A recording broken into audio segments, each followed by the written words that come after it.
So in this video, guys, we're going to be going over what an analytical essay is. This is something that you're going to see basically from here to the time you're a senior and possibly into college, very likely into college, the idea of an analysis essay. The purpose of an analysis essay is to examine or interpret, to analyze a piece of literature. You will be doing this very soon. We're going to start by reading the sniper and looking at some examples of how to analyze literature, and then we will move into analyzing our literature with 451.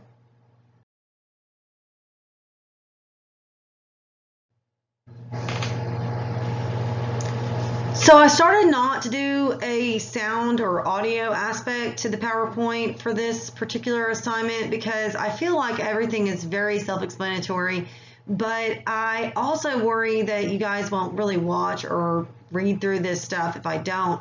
So just to go over some things, with an analysis essay, one thing that is very important that you understand is that you do not use first person. So at no point in this essay for Fahrenheit 451 that's coming up should you say, I think, I feel, I believe, nothing of that nature. It all has to be in third person.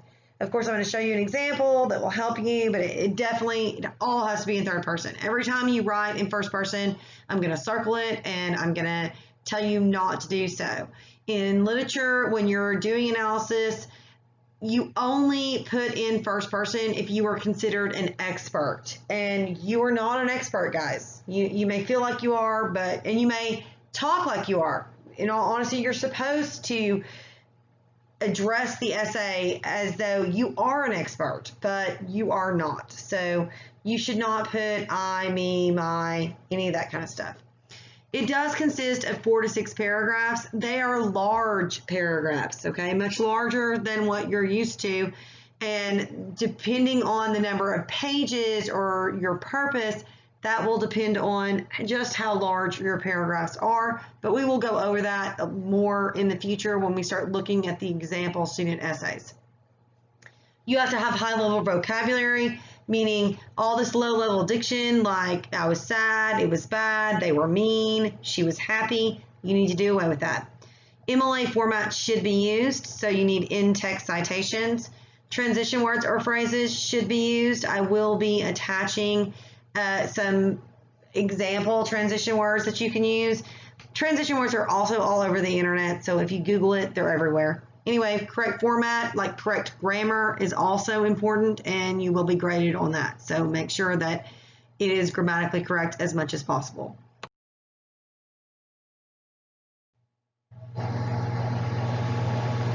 As far as the formatting of your paper, I will be doing another video where I'm going to go through and break down step by step how to set your paper up.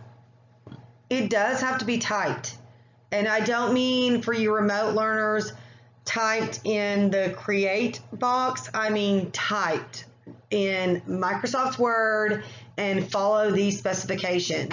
You have to have Times New Roman font, 1-inch margins. It's got to be double spaced. You need to number your pages on the top right, not your first page. You need to have your full heading. The entire paper needs to be double spaced, and of course you need to have an original and creative title and a works cited page every time. As I said, this is a lot of information over how to format it, and I will be doing another video next week. I will not put it out this week, it will be next week, as to how to format the paper.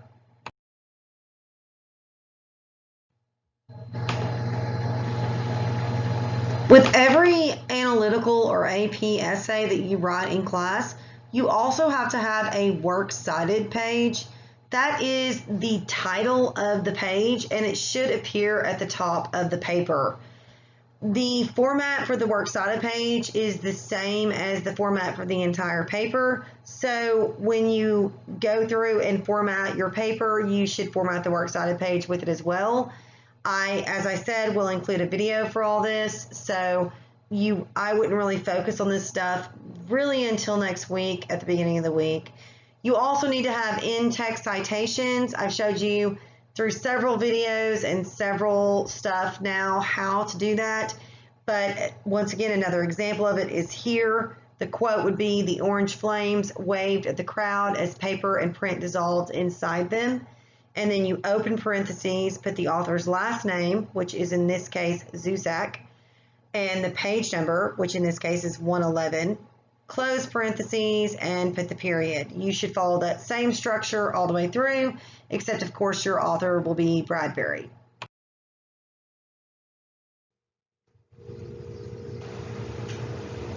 Now that you understand basically what to expect in an analytical essay, the idea that you don't write in first person, that you're trying to analyze for deeper meaning for the novel or whatever piece of literature you're reading, now that we've kind of gone over all that stuff, what I need you to do from here on out is just focus on certain things. Finish your reading. You need to get done with your 451 reading so that you can prepare yourself for this essay and for the upcoming quizzes. The entire process will be covered step by step. So we will go through each day starting, I believe, the beginning of next week. Go through each aspect of how to write this essay. There'll be a lot of videos on it and a lot of information for you. So don't freak out. You have time. I just want you to understand that it's coming up and that you do have to do a different type of essay than what you're used to. You have to analyze the novel. You need to start thinking now about possible themes or characterization that you could focus on, maybe even symbolism within the novel that you could discuss throughout your paper. So just kind of get that and keep that in mind as you go through. I'm going to provide you with a student example, and I'm going to break down the student example. I'm going to do a video where I talk about each aspect of the student example. And so I want you to watch that, and I want you to use the student example. Besides the video, I will also post the original student example, or possibly maybe one that I write on in class. I'll probably do that. So you have it to print off. Use it. When the time comes and you start writing it, imitate it. I have put it out there for you on purpose. I know it may feel like plagiarism, but they're writing on a totally different topic than you are. Imitate the styles and the things that the writer did. I gave it to you for a purpose, so please use it. The final paper is going to be due September 24th. This due date is 100% subject to change. I try as much as I can to give you due dates as far out there as I can give them to you, so you have plenty of time to plan. But because of things that arise in school and with administration, or even with timing, sometimes things take longer in class than I think they're going to. These due dates often get pushed back. As of right now, that is what I'm planning for, is September 24th.